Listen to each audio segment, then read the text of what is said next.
이제 오늘부터 한 주간 고난주간이 시작됩니다. 이 고난주간은 예수님께서 십자가에 달려 죽으셨던 그 마지막 일주일간의 발자취를 돌아보는 시간입니다. 그리고 우리를 위해 모든 것을 내어주신 그 십자가 사랑 앞에 다시 한번 서는 시간입니다.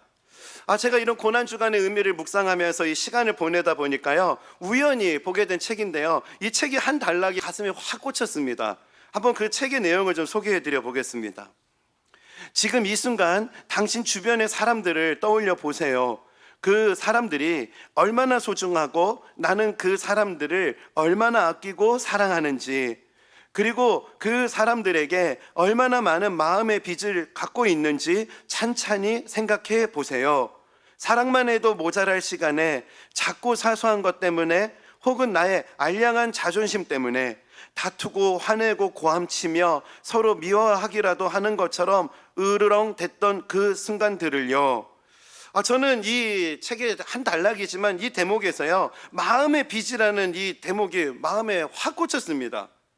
참 돌아보니까, 지금까지 지난 시간을 돌아보니까 참 많은 분들의 도움을 받으면서 여기까지 왔다는 것을 참 생각해 보게 됐고요. 그리고 또 얼마나 제가 기억도 하지 못하는 그런 분들로부터 많은 사랑을 받았는지를 참 생각하면서 이 마음의 빚이라는 이 말이 너무나 공감이 되었던 것 같습니다.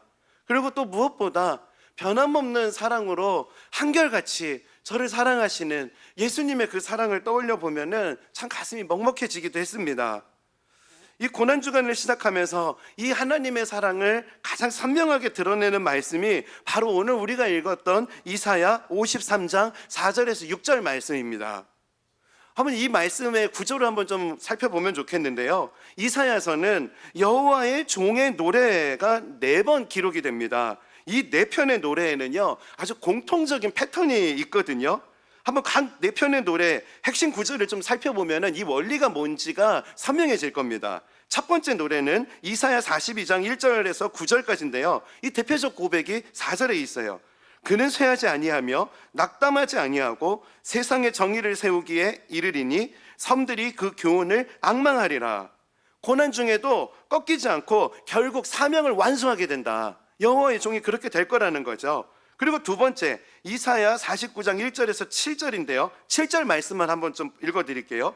이스라엘의 구속자, 이스라엘의 거룩한 이이신 여호와께서 사람에게 멸시를 당하는 자, 백성에게 미움을 받는 자, 관원들에게 종이 된 자에게 이같이 이르시되 왕들이 보고 일어서며 고관들이 경배하리니, 여호와의 종이신 분이 멸시당하고 천대받던 종이 결국에 왕들의 경배를 받게 될 것이다 하는 대반전의 역사를 노래하는 구절입니다.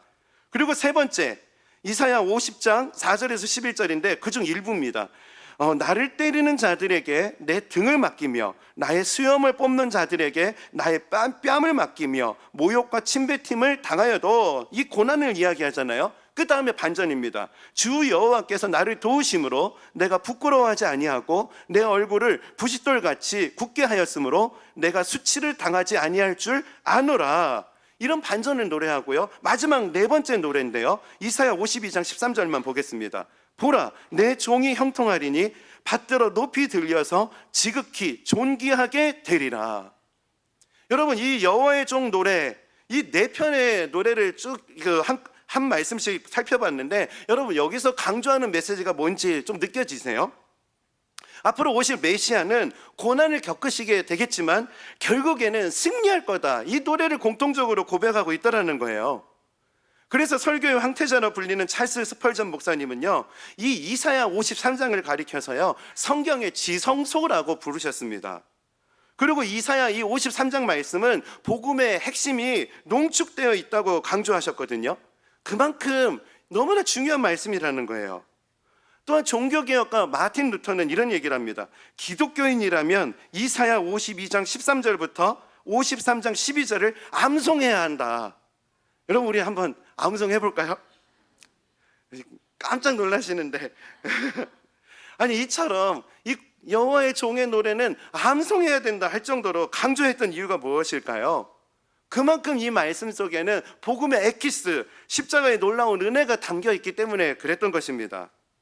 그리고 또 이렇게 여호와의 종의 노래라고 불리는 네 편의 노래 중에서 가장 또 핵심이 되는 구절이 바로 오늘 우리가 읽었던 본문의 5절 말씀인 거예요. 이 5절 말씀 다 함께 한번 읽어보겠습니다. 시작. 그가 찔림은 우리의 허물 때문이요 그가 상함은 우리의 죄악 때문이라.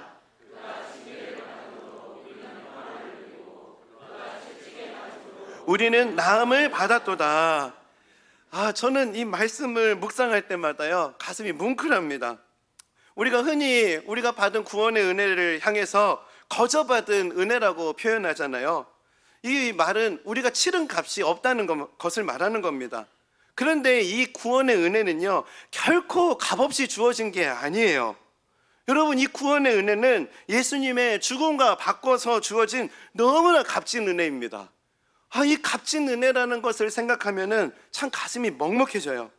그러다 보니까 한 주 내내 이 놀라운 사랑을 받은, 참 은혜를 받은 삶을 살았구나 하면서 이 사랑의 빚이라는 말이 자꾸만 제 마음 가운데 맴돌았던 것입니다. 저는 어릴 적에 부모님께 교육을 받으면서요 습관이 될 정도로 저에게 새겨진 교육이 있습니다. 그게 무슨 내용이냐면요, 부모님 저에게 강조하셨던 거는 무슨 일이 있어도 빚지지 말아라, 이런 이야기를 참 많이 교육하셨거든요. 그러다 보니까 이게 너무 강조하셔가지고요 그 어지간해서는 빚지지 않으려고 하는 이 막 본능이 막 생깁니다. 그래서 어떤 물건을 구입해야 될 때요 막 무이자 할부로 막 사고 싶은데 그때마다 빚지지 말아라 하는 이 부모님 교육이 생각이 나가지고요 가능한 일시불로 구입하지 못하는 물건들은요 구입하지 않으려고 하거든요. 참 이런 게 참 빚지지 않으려고 제가 참 그렇게 순간순간 노력을 하고 있는데요. 그런데 이미 제 힘으로는 도저히 갚을 수 없는 엄청난 빚을 제가 지고 살아가고 있습니다. 그게 바로 우리를 구원하시기 위해서 십자가에서 생명을 내어주신 사랑의 빚이에요. 여러분, 오늘 이 자리에서 예배하는 우리 모두가 이 사랑의 빚을 지고 있습니다. 성경에서도 제가 부모님께 받은 이 교육을 똑같이 말씀하시더라고요. 다른 빚은 지지 말라고 강조하는데요 유독 사랑의 빚은 져도 된다라는 것을 말씀하시거든요. 이 말씀 로마서 13장 8절입니다. 우리 이 말씀 다 함께 읽어보겠습니다. 시작. 피차 사랑의 빚 외에는 아무에게든지 아무 빚도 지지 말라. 남을 사랑하는 자는 율법을 다 이루었느니라. 빚은 다른 거는 다 지면 안 되는데 사랑의 빚은 지라는 거예요. 이게 뭘 말하는가? 사랑을 주는 것도 중요한데요 사랑을 받는 것, 사랑의 빚을 지는 것, 이게 너무나 중요하다는 겁니다. 제가 이 말씀을 묵상하면서 오늘 제 주변의 사람들을 돌아보니까요 생각보다 제 주변의 많은 그리스도인들은 사랑을 주는 쪽으로는 훈련이 너무 잘 되어가고 계시는 것 같거든요. 그런데 의외로 사랑을 받는 부분에 참 약한 지점들이 있다는 생각을 해보게 됐습니다. 여러분, 하나님 사랑받는 거, 또 성도 간에 또 함께 기도하면서 사랑받는 거, 여러분 이거 훈련이 필요한 거예요. 여러분, 이렇게 하나님께서 부어주신 사랑을 받는 거, 여러분 이 받는 훈련을 하지 못하면은요 여러분 신앙생활을 하지만 은혜의 결핍이 생깁니다. 반대로 사랑의 빚을 지는 이 훈련을 잘하면은요 여러분 은혜 충만함으로 이 땅을 살아갈 수 있게 되는 거예요. 이런 측면에서 오늘 예배하는 저와 여러분이요 사랑받는 훈련에서 여러분 승리하시기를 주님 이름으로 축복합니다. 제가 오늘 이 설교를 준비하다가요 문득 예전에 설교 시간에 나눴던 한 순간이 생각이 났어요. 그 초등학교 입학해서 저희 딸이 처음 시험이라는 것을 보고 왔던 날이 생각이 나더라고요. 그 받아쓰기를 학교에서 했던 것 같은데 이제 학교 갔다 와가지고 저한테 시험지 아빠 주려고 가져왔다고 하면서 아빠 나 오늘 시험 봤는데 진짜 힘들었다고, 그러면서 가방 딱 열더니 저한테 시험지를 딱 주는 거 아니겠습니까? 그러면서 아유 첫 시험인데 고생했다. 그런데 몇 점 맞았니? 그랬는데 얘가 몰라 빵점? 이러는 거예요. 너무 당당하게 얘기하니까요 제가 순간 황당했는데, 근데 빵점 이렇게 말하는 이 아이의 모습이 너무 귀한 거예요. 그래가지고 황당한 마음이 있었지만 아이고 축하한다. 정말 축하해. 그 오늘 빵점 맞았는데 너무 수고 많았네. 우리 오늘 빵점 파티하자. 그리고 뭐 엄마한테 오늘 우리 하연이가 빵점 받아왔는데 우리 오늘 가족 파티해야 될 것 같다고. 그렇게 아이와 시간을 보냈던 시간이 생각이 나더라고요. 그 당시에는 아이가 철이 없으니까 이게 뭔 의미인지 잘 몰랐을 텐데요. 나중에 이 아이가 커서 그 순간을 떠올려 보면은 하나님께서 자신에게 주신 값진 선물이었구나, 그런 은혜를 깨닫게 되기를 기도하고 있습니다. 제가 오늘 설교를 준비하면서 참 그때 생각이 딱 나는 거예요. 그러면서 내가 그때 왜 순간적으로 그렇게 반응했을까 돌아보니까요, 그게 제가 왜 그랬는지 알겠더라고요. 그 딸의 모습이 제 모습 같다라는 게 순간적으로 생각이 났기 때문에 그래요. 하나님 앞에서 제 모습은 빵점짜리인데 그런 하나님께서 독생자를 내어주실 만큼 사랑해 주신 예수님의 사랑이, 그 사랑의 빛이 제 안에서 그 순간에 작동했던 겁니다. 그래서 저는 이 말씀을 생각하면 늘 가슴이 뭉클해요. 하나님이 세상을 이처럼 사랑하사 독생자를 주셨으니 이는 그를 믿는 자마다 멸망하지 않고 영생을 얻게 하려 하심이라. 하나님 보실 때 빵점짜리인 죄인인 나를 위해 독생자를 내어주시기까지 사랑하신 그분이 바로 제가 믿는 하나님이십니다. 제가 그 하나님의 사랑을 깨닫고 경험했던 그 순간부터 제 인생은 달라졌거든요. 그래서 이 하나님의 사랑을 사랑으로 받아들일 수 있는 그 자체가 은혜입니다. 그래서 오늘 예배하는 저와 여러분이요, 다른 빚은 몰라도 자꾸 이 하나님 앞에서 이 사랑의 빚을 지는 것은 여러분 훈련해야 된다고 저는 생각합니다. 왜 이 사랑의 빚을 지는 훈련을 해야 되냐? 여러분, 이 사랑을 누리는 게요, 이 하나님의 자녀됨의 특권이기 때문에 그래요. 그리고 이 사랑이요, 이 땅을 살아가는 우리에게 너무나 큰 능력을 가져다 주기 때문에 그렇습니다. 그래서 오늘은요, 이 사랑의 빚을 통해 우리가 누릴 수 있는 은혜가 실제적으로 무엇이 있는가, 이것에 대해서 한번 살펴보는 시간을 갖겠습니다. 그 첫 번째 은혜가 무엇인가? 진정한 평화예요. 원어적으로 이게 샬롬입니다. 이사야 53장 5절입니다. 그가 찔림은 우리의 허물 때문이요 그가 상함은 우리의 죄악 때문이라. 그가 징계를 받음으로 우리는 평화를 누리고, 여기서 평화를 누리고에서 평화가 샬롬입니다. 여러분, 이 샬롬은요, 기분이 막 좋은 상태를 의미하는 게 아닙니다. 이 평화는 하나님과의 관계가 회복된 자에게 주시는 이 마음의 상태를 말하는 거예요. 그런데 제가 이사야 53장 5절 말씀을 보면서 제 눈길을 끈 게 있습니다. 순서거든요. 그 평화를 누리고를 설명하기에 앞서서 십자가의 희생과 십자가의 고난을 먼저 설명한 이후에 이 은혜를 경험한 자에게 임하는 실제적인 은혜, 가장 먼저 그 은혜가 무엇인가? 샬롬이라는 것을 말하고 있다는 거예요. 통장에 돈이 많아서 하는 일들이 술술 잘 풀리기 때문에 찾아오는 기쁨이, 그게 샬롬이 아니라는 겁니다. 십자가의 희생, 십자가의 고난, 그 고난과 그 사랑을 경험한 자들에게 임하는 가장 첫 번째 은혜가 뭐냐? 그게 샬롬이라는 거. 여러분, 이 순서를 기억하시기 바랍니다. 자격 없는 자에게 주시는 이 한없는 사랑이라고 하는 이 놀라운 선물을 받게 되면은요, 여러분, 하나님의 평강은 저절로 따라오게 되는 거예요. 신약 성경을 보면은 동일한 원리를 또 말씀하시더라고요. 로마서 5장 1절 말씀인데요, 우리 이 말씀 다 함께 한번 읽어보겠습니다. 시작. 그러므로 우리가 믿음으로 의롭다 하심을 받았으니 우리 주 예수 그리스도로 말미암아 하나님과 화평을 누리자. 여기서 화평을 누리자, 여기서도요, 예수 그리스도로 말미암아, 예수 그리스도 다음에 통과된 자들에게 주는 은혜가 그 화평이라는 거예요. 이게 헬라어로 에이레네라는 말인데요, 이게 히브리어 샬롬과 같은 뜻입니다. 그래서 유대인들은요, 서로 만날 때마다 이렇게 샬롬 이렇게 인사를 했다는 거예요. 하나님 안에서 온전한 평화를 누리시기 바랍니다. 그런 평화를 맛보시길 바랍니다. 이러면서 서로 샬롬 이렇게 인사했다는 겁니다. 우리도 적용해 볼까요? 우리 옆에 계신 분들에게 우리 한번 이렇게 인사해 봤으면 좋겠어요. 샬롬 한번 인사해 보겠습니다. 예, 십자가를 통과한 자들에게 주시는 이 진정한 평화, 오늘 예배를 통해서 이 은혜를 맛보게 되시기를 바랍니다. 성경에는요, 이 샬롬이 임한 모습이 실제적으로 어떤 상황에서 이루어지는지를 보여주는 장면이 있습니다.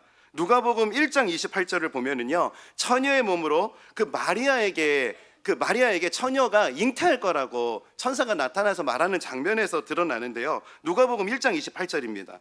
그에게 들어가 이르되 은혜를 받은 자여 평안할지어다. 주께서 너와 함께 하시도다 하니, 그러면서 다음에 말하는 게 뭐냐? 이렇게 평안할지어다 말하면서 너무나 깜짝 놀랄 얘기를 합니다. 앞으로 처녀인데 임신하게 될 거라는 거예요. 여러분, 그 당시에 처녀가 임신하게 되면은요, 돌에 맞아 죽는 일입니다. 여러분, 절대로 평안할 수 없는 상황이거든요. 그러다 보니까 너는 처녀인데 임신하게 될 것이다. 이러니까요, 마리아가 너무 당황하잖아요. 그러니까 당황하는 마리아에게 이렇게 또 얘기합니다. 천사가 이르되 마리아여 무서워하지 말라. 네가 하나님께 은혜를 입었느니라. 저는 이 모습이 너무 이 샬롬의 은혜를 선명하게 보여주는 장면 같더라고요. 처녀가 임신해서 돌에 맞아 죽을 수도 있는 생사가 달려있는 상황인데요, 그런 상황이라 할지라도 하나님의 은혜를 입으면은 어떤 상황에서도 빼앗을 수 없는 평안을 누리게 된다는 거거든요. 어떤 상황이라 할지라도, 사람들에게 오해를 받는다 할지라도, 돌에 맞을 수 있는 상황이 온다 할지라도 하나님의 은혜를 입은 자들에게는 진정한 평안, 이 샬롬이 찾아온다는 겁니다. 여러분, 이 이야기는요, 성경 속 이야기만이 아니더라고요. 저는 최근에 이 하나님의 샬롬의 은혜를 삶의 자리에서 생생하게 경험한 성도님의 나눔을 듣게 됐습니다. 우리 교회에 다니는 성도님께서 보내주신 이메일인데요, 제가 그 일부를 좀 소개하도록 하겠습니다. 목사님, 저는 불과 몇 주 전만 해도 다른 우상을 믿었습니다. 제 눈에 보이고 느껴지는 귀신의 영역의 세계에 빠져 있었습니다. 드디어 대물림의 차례가 나에게도 왔구나 했습니다. 거부할 수 없다면 가보자 하는 생각에 이 영역에 관심을 두기 시작했습니다. 유명하다는 1인자를 찾아가 보기도 하고 부적도 몸에 지녀보고 여기저기 참 많이도 다녔습니다. 그런데 이런 행동들의 시간이 길어지면 길어질수록 좋아지는 것이 아니라 제 몸과 마음은 지쳐갔습니다. 삶과 가정과 모든 것이 점점 무너지는 것 같았습니다. 불평 불만도 많아지고 무슨 일이 안 될 때 남 탓만 하게 되고 과거에만 머물게 되고 현재도 미래도 없었습니다. 저에게 두려움과 불안감만으로 머물게 할 뿐 어떤 진리의 해답도 주지 않았습니다. 지금 이 성도님 고백하시는 게 뭐죠? 진정한 샬롬이 없다는 거예요. 마음의 두려움을 해결하기 위해서 부적을 지니고 다니고, 그리고 또 이런 쪽으로는 1인자라고 하는 사람을 찾아다녀 보았는데 그 결과가 어떻냐? 더 불안 가운데, 더 낙심 가운데 지쳐갔다는 거예요. 여러분, 이게 바로 거짓 샬롬의 한계인 겁니다. 아무리 채우려고 해도 채워지지 않는 거, 여러분, 이게 하나님 없는 삶의 모습인 거예요. 이분이 이어서 이런 고백을 하시거든요.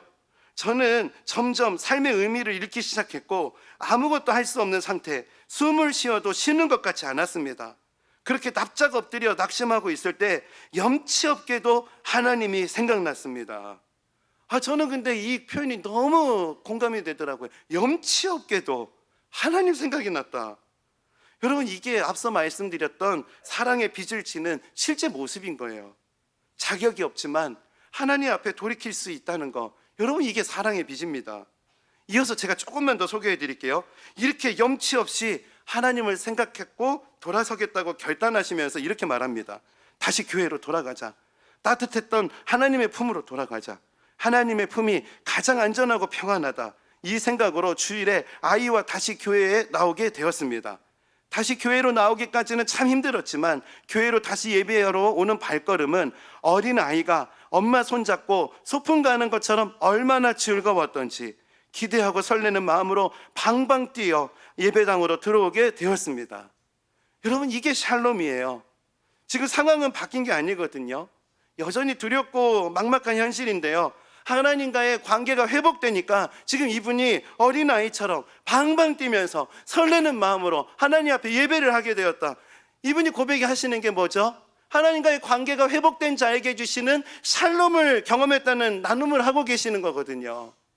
오늘 저희들이 예배를 드린다면은 저와 여러분이 오늘 이 은혜를 맛보게 되시기를 바랍니다. 민수기 말씀에 이런 말씀이 있어요. 여호와는 그의 얼굴을 내게 비추사 그 은혜를 베푸시기를 원하며, 26절 다 함께 읽겠습니다. 시작. 여호와는 그 얼굴을 내게로 향하여 두사 평강 주시기를 원하노라 할지니라 하라. 십자가의 은혜를 통과하고 하나님과의 관계가 회복된 자에게 주시는 축복은요, 평강이라는 거예요. 이 관계가 회복되면 저절로 따라오는 게 샬롬이라는 겁니다. 이번 고난주간이 이 십자가를 통과하는 시간 되시기를 바랍니다. 그리고 이 십자가를 통과한 자들이 누릴 수 있는 참된 샬롬을 하나님 앞에 구하시기를 바랍니다. 여러분, 이 은혜를 구하는 자마다 여러분 누구도 알 수 없는 이 진정한 평화, 진정한 샬롬의 은혜를 맛보게 되실 줄 믿습니다. 그리고 이제 두 번째, 십자가의 은혜는 여기서 멈추지 않습니다. 이 샬롬과 함께 또 하나의 선물이 나오는데요, 바로 그것이 온전한 치유, 그게 라파예요. 이사야 53장 5절 말씀인데요, 우리 이 말씀 다 함께 한번 읽어보겠습니다. 시작. 그가 찔림은 우리의 허물 때문이요 그가 상함은 우리의 죄악 때문이라. 그가 징계를 받음으로 우리는 평화를 누리고 우리는 나음을 받았도다. 여기서 우리는 나음을 받았도다, 여기 나음이 바로 라파예요. 여러분, 이 라파는요 단순히 신체적인 치유를 말하는 게 아닙니다. 우리의 몸과 마음과 영혼, 이 모든 것들이 온전히 치유되는 것을 의미하는 거거든요. 참, 오늘 이 라파, 이 단어를 어떻게 성도님들에게 쉽게 풀어서 설명을 드릴 수 있을까를 한참 고민을 했었습니다. 그러다가요, 제 스승님이신 이찬수 목사님의 책입니다. 지금 변하지 않으면 내일은 없다. 이 책에서 목사님께서 너무 쉽게 설교해 주신 내용을 발견하게 됐어요. 너무 기뻤습니다. 그 목사님께서는요, 출애굽기 15장을 말씀하셨는데요, 출애굽기 15장에도 이 라파라는 단어가 쓰인다는 것을 말씀하시면서 이 라파가 어떤 구조로 쓰여졌는지를 너무 쉽게 설명해 주셨습니다.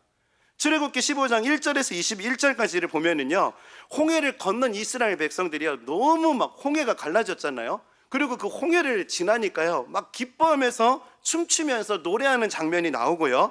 그런데 갑자기 22절에서 24절 중간에서 분위기가 바뀝니다. 광야에서 사흘길 동안 마실 물을 찾지 못하고 갈증으로 큰 고통을 겪는 장면이 기록되거든요. 한번 23절 24절입니다. 마라에 이르렀더니 그곳 물이 써서 마시지 못하겠으므로 그 이름을 마라라 하였더라.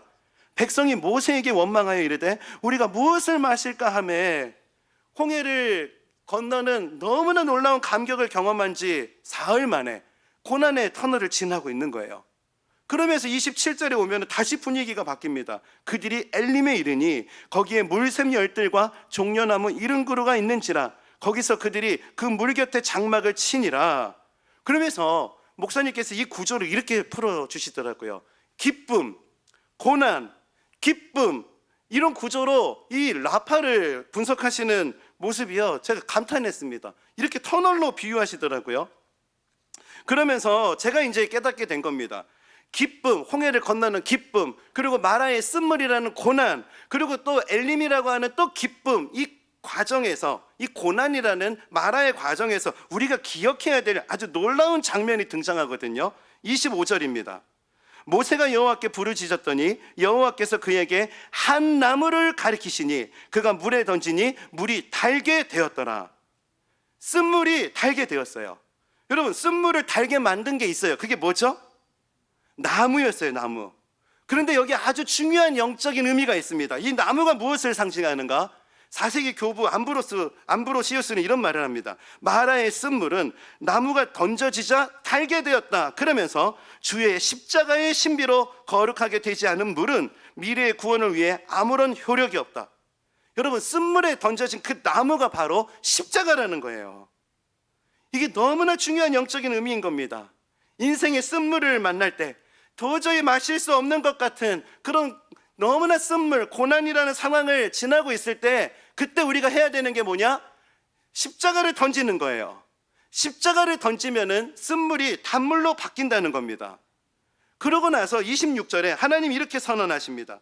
이르시되 너희가 너희 하나님 나 여호와의 말을 들어 순종하고 내가 보기에 의를 행하며 내 계명의 귀를 기울이며 내 모든 규례를 지키면 내가 애굽 사람에게 내린 모든 질병 중 하나도 너희에게 내리지 아니하리니. 여기 중요합니다. 나는 너희를 치료하는 여호와임이라. 이때 라파가 사용되는 거예요.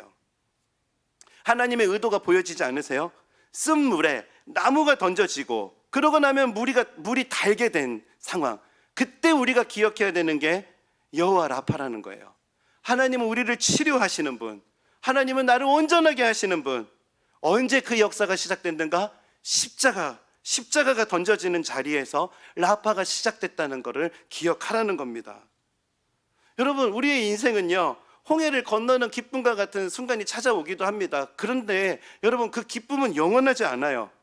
우리는 살아가다 보면은 마라의 쓴물과 같이 고난의 터널을 지나는 순간이 찾아와요.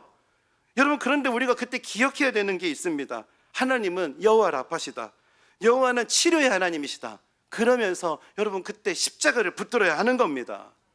그때 우리가 기억하고 연결해야 될 말씀이 바로 오늘 이사야 53장 5절이에요. 그가 찔림은 우리의 허물 때문이요 그가 상함은 우리의 죄악 때문이라. 그가 징계를 받음으로 우리는 평화를 누리고 그가 채찍에 맞음으로 우리는 나음을 받았도다.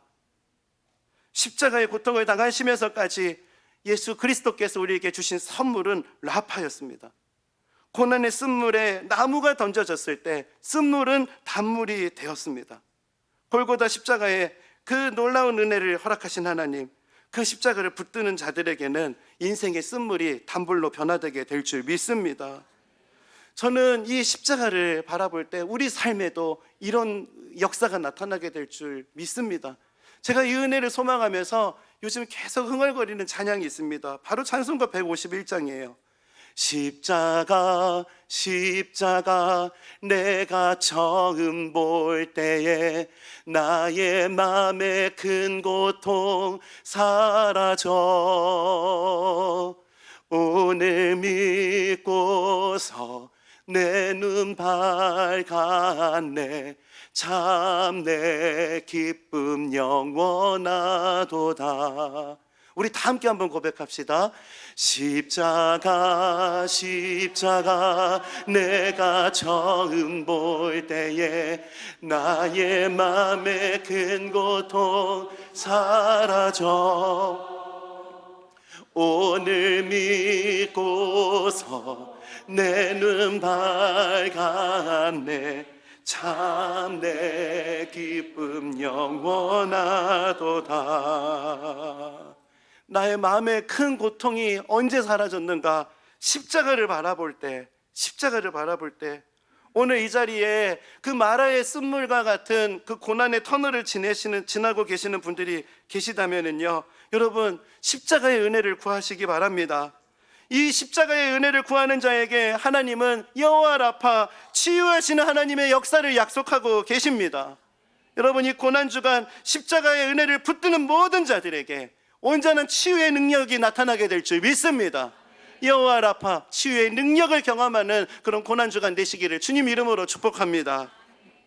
이제 말씀을 맺으려고 합니다. 우리는 고난주간을 시작하면서 사랑의 빚에 대해서 이야기를 나눴습니다. 빵점짜리 시험지를 들고도 당당할 수 있는 이 아이의 모습을 우리가 생각해 봤으면 좋겠어요. 그렇게 우리도 하나님 앞에 염치가 없지만 언제든지 하나님 앞에 그렇게 나아갈 수 있는 하나님의 자녀거든요.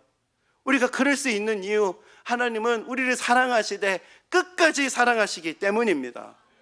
이런 은혜를 오늘날의 우리의 모습으로 너무나 잘 요약해 놓은 영상을 하나 발견하게 됐거든요. 이 영상을 이제 좀 보려고 하는데요, 속이 다쳐서 세상을 살아가면서 지치고 상처받고 지쳐있는 딸이 집으로 돌아왔는데 그 딸을 대하는 그 부모님의 모습 속에서 참 우리를 향한 하나님의 사랑을 저는 떠올려 보게 됐습니다.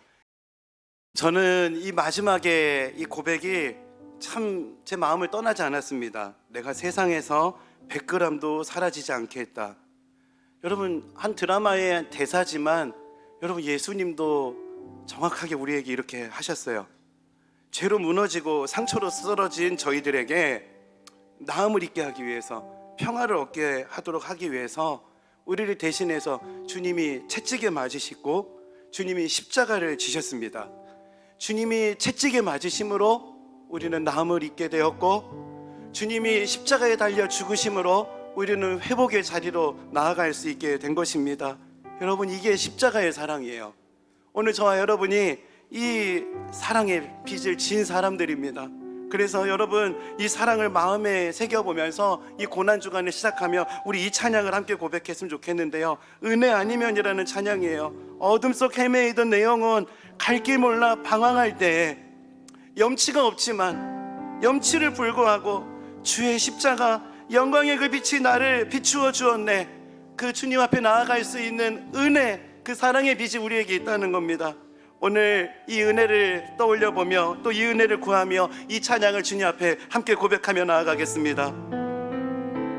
우리 함께 고백합시다. 어둠 속 헤매이던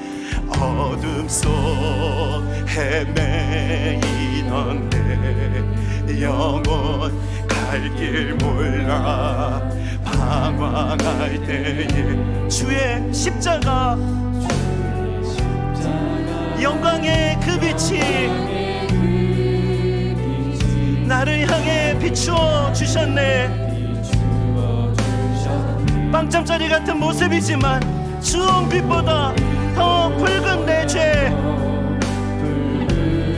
십자가의 은혜를 기억합시다. 그리스도의 피로 씻기어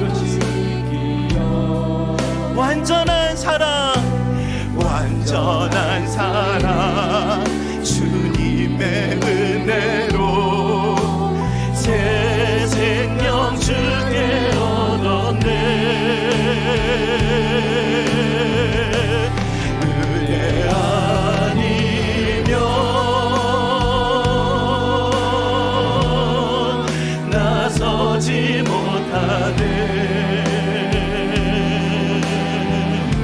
십자가의 그 사랑 능력 아니면 나서지 못하네.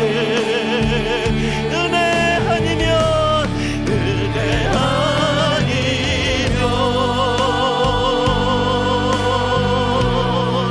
나서지 못하네. 놀라운 사랑 그 은혜 아니면 그 은혜 아니면 나서지 못하네. 이 사람께 주님의 은혜를 기억하며 고백합시다. 나의 노력과 의지가 아닌, 나의 노력과 의지가 아닌 오직 주님의 그 뜻. 오늘 이 음성 듣기를 원합니다. 의로운 자라 내게 말씀하셨네. 주 때문에 완전하신 그 은혜로 하나님 아버지 감사합니다. 이 은혜를 고백합시다. 은혜 아니면 나서지 못하네. 십자가의 그 사랑, 십자가의 그 사랑 능력 아니면 나서지 못하네. 은혜 아니면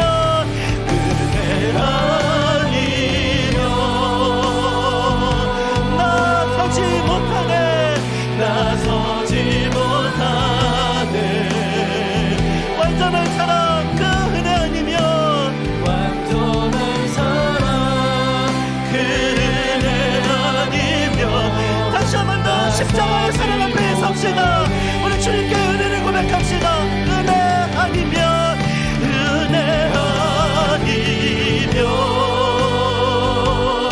하나님 아버지 감사합니다. 변함없는 사랑으로 우리를 사랑하신 그 주님 앞으로 나아갑니다. 오늘 이 시간 십자가의 은혜로 우리를 새롭게 하여 주옵소서. 나서지 못하네. 은혜 아니면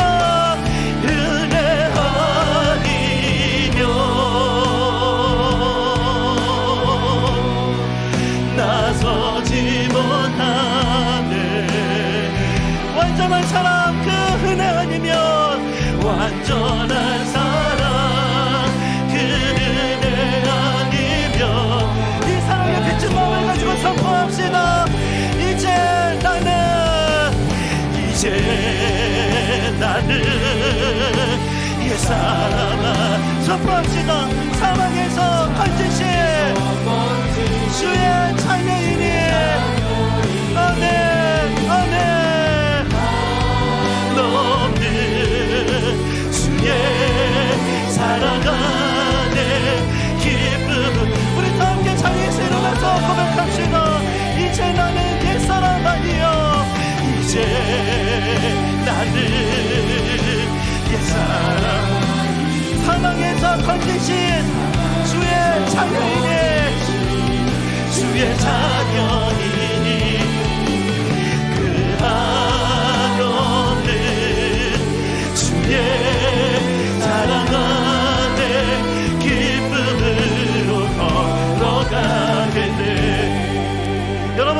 시간 십자가 앞으로 나아가는 시간이 됐으면 좋겠어요. 사랑의 빚을 지는 것은 훈련이 필요해요.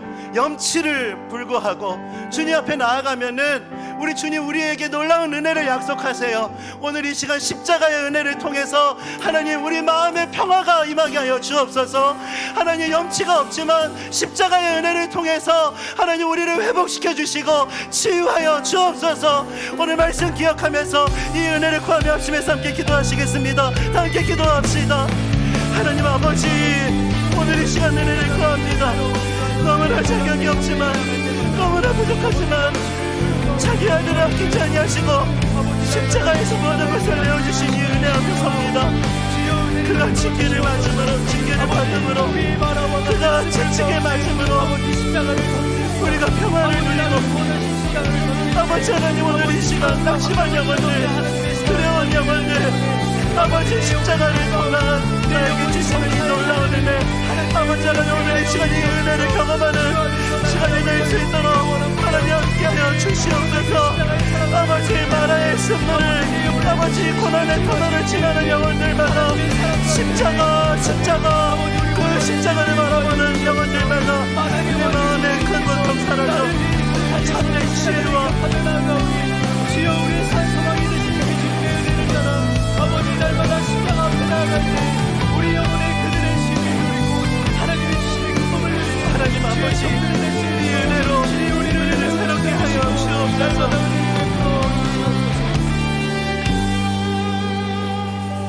그가 찔림은 우리의 허물 때문이요 그가 상함은 우리의 죄악 때문이라. 그가 징계를 받음으로 우리는 평화를 누리고 그가 채찍에 맞음으로 우리는 나음을 받았도다. 아버지 하나님, 이 사랑을 오늘 이 시간 저희들이 경험하는 예배가 될 수 있기를 원합니다. 거짓 샬롬에 속아서 계속해서 채우려고 했지만 영적인 목마름과 낙심 가운데 있는 영혼들마다 하나님께서 주시는 이 진짜 샬롬, 이 진정한 샬롬을 통해 마음의 평화를 누리고, 아버지 하나님 오늘 이 역사가 나타나는 십자가의 능력이 나타나는 예배가 되게 하여 주옵소서. 아버지 하나님 마라의 쓴물처럼 고난의 터널을 지나는 영혼들이 오늘 이 자리에 있다면은 아버지 십자가를 바라볼 수 있는 믿음을 주옵소서. 십자가를 바라볼 때 나의 마음의 큰 고통 사라져 아버지 오늘 이 역사가 나타나는 시간 되게 하여 주옵소서. 육신의 질병과 마음의 고통과 삶의 모든 고난이 하나님 십자가를 내 삶에 던지는 순간 그것이 단물로 변화되는 역사가 있는 고난 주간이 되게 하여 주옵소서. 삶의 영역들마다 십자가를 붙드는 아버지 십자가를 바라보는 영혼들마다 아버지 하나님 이 십자가의 놀라운 실제적인 능력, 아버지 마음의 평화와 우리를 치유하시는 이 능력을 매일의 삶에서 경험하며 살아가는 고난주간 될 수 있도록 하나님 역사하여 주옵소서. 우리 주 예수 그리스도의 은혜와 하나님 아버지의 다함없는 사랑하심과 성령 하나님의 감동감화 위로 교통하심의 역사하심이 오늘 말씀을 기억하고 사랑에 비친 마음을 가지고 믿음으로 살아가기로 다짐하며 예배하는 모든 주의 자녀들 머리 위에 지금부터 영원까지 항상 함께 하시기를 간절히 축원하옵나이다. 아멘.